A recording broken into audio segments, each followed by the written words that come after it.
এই হুজুরের বয়ান আমি মাঝে মাঝে শুনি, আনিসুর রহমান সাহেব না কথা কয় সব কি একদম কলিজায় লাগে, কথা কলিজায় লাগে।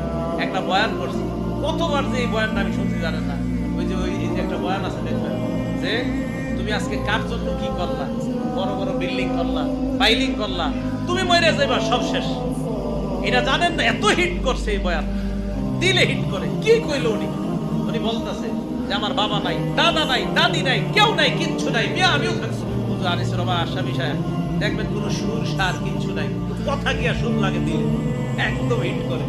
কি আজীব এক ইয়া আমলি মানুষ তো, আমলি মানুষ তো যা কয় তাই ভালো লাগে। আমলি মানুষ দেখবেন যা কইব এটাই ভালো লাগে।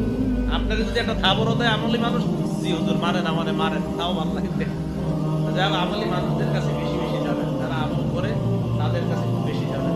আল্লাহ আমাদের সকলকে জীবনটা যেন আল্লাহ ওয়ালাদের সাথে থেকে তাদের থেকে যেন আমরা দ্বীন শিখতে পারি, ইসলাম শিখতে পারি, কোরআন সুন্নাহ মোতাবেক যেন জীবনটা পরিচালনা করতে পারি। আল্লাহ তৌফিক দান করেন।